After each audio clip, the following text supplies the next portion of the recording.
Yeah, I mean, it was, it was actually our first year at A&T. We were over at Winston-Salem State at D2 school and went to A&T late. Our coach got the job after spring ball. So we actually really struggled. It was a tough first year, but, South Carolina State's a very storied program. Coach Jeffries back in the day was extremely good. Played for some championships, a bunch of games. FAMU, Bethune-Cookman's been awfully good down the stretch. I mean, it's very athletic. Great region, and because it's 1AA, they get a lot of bounce backs where kids, whether they just get disenchanted where they are, they don't like where they're at, those sign D1 and transfer. So a lot of guys, when you transfer, if you go down, you play right away and without sitting out a year. And typically that league gets some bounce backs. Some guys maybe didn't do well in school or something, had an issue, but a lot of times it just didn't work out for a kid. He wasn't playing well, didn't work out, and he wanted to play right away. So I think quarterback from Bethune-Cookman, watching that game, was a Maryland guy that wasn't starting and graduated, was getting a fifth year. But very good football, very good athletes, very good. Coach Pugh's background. He's been in the SEC, was at Vanderbilt for a long time, been there 10, 11 years. That friend that coached there the last couple of years was with me at Miami and Northwestern. He's no longer there. Another very good friend was coaching at Bethune, so no what they're doing right now athletically. They've had a lot of success, been to Orangeburg before. It's a good place.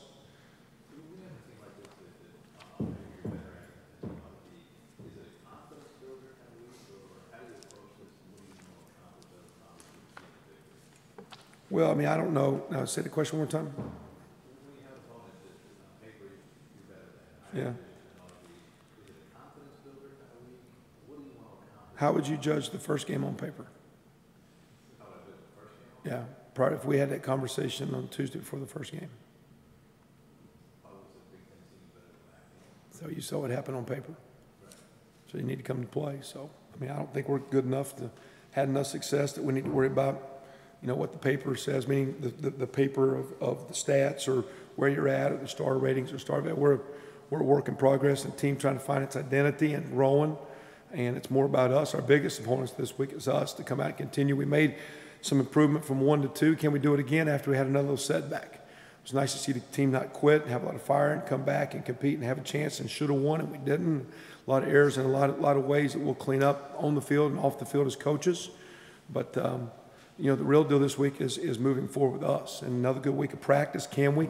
I personally don't think yesterday was a very good start. Looking at the offense where I wasn't the response I would want after what in the worst practice ever. Monday's not the most physical, but again, there's a way that we come to work. I didn't think our Thursday practice was very good. I actually started it over 10 minutes into practice last Thursday, teaching our guys there's a way you go about our business. I think we're still learning that. So, we're, as I told them yesterday, even if you're a senior, you're kind of a freshman within our program, learning how we want to do things, and we're not clicking yet. We're a little bit off, and so to us, South Carolina State's the next opponent, and we need to start winning games. And no matter what the paper matchup is, I mean, if you have pro scouts walking the door, they'll have as many guys they're going to be looking at down in Orangeburg on their roster as we got on our roster right now. That's a fact. They probably got as many guys in the NFL as they are from Indiana right now in the NFL. That's a fact. So paper-wise, they're going to match up pretty good.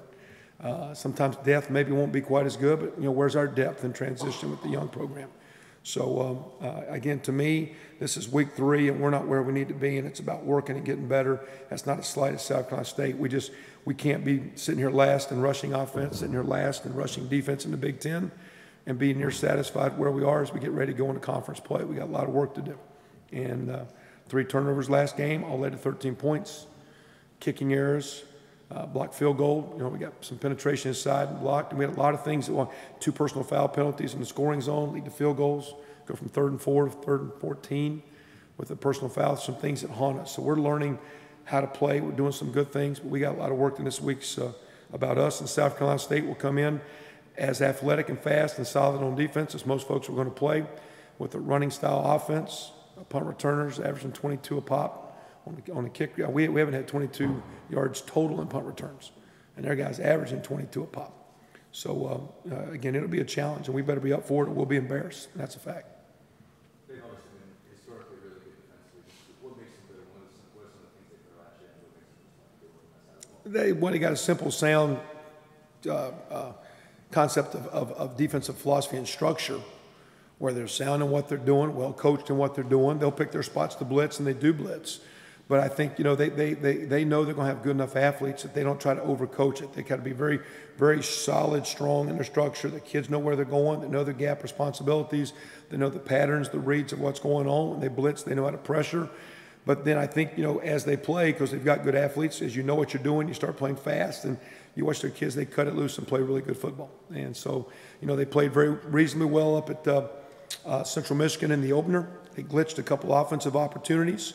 And I think you saw last week, Central was going neck to neck with Kentucky for quite a while. Actually, they had a chance, look like going into the second half to win that game against Kentucky. So Central's not a slouch. Been a very strong program recently. And they kind of towed up with those guys. And then they've played Bethune-Cookman that the last 2 years. Their league has came down to the winner of that game. So they've traveled to Central, play a pretty solid opponent. They've played their best conference opponent. So they're kind of well tested coming in out of us game 3. It's kind of a speed-based defense. I mean, the way they were talking, it sounds like they're a little bit smaller maybe up front, but they kind of make up with that. A lot of guys. Yeah, they're pretty active now. They might be smaller, but to me, they look like they've got some strength to them. I mean, you look at just trying to gauge, look at size, looking at TV copies or film. So the guy might not have the stature, but you can tell they've got some kids that have been in the weight room. So with speed, I think, Dustin, they also have some strength. I don't think they're going to sit there and be 300 pounds across the front and be this big wall you can't move, but I think they are going to be reasonably strong. They might not be the most overwhelming size guy, but they're going to strength, and they are going to play with some speed. And they have speed in their front as well as their back end. The 2 safeties show up really, really good. One was, I think, a young man that started his career at Auburn. A couple of their linebackers are pretty active, and up front, they're a solid front. They play with some passion. You're obviously playing the schedule that you inherited, but what's your own philosophy on playing former Division I AA type of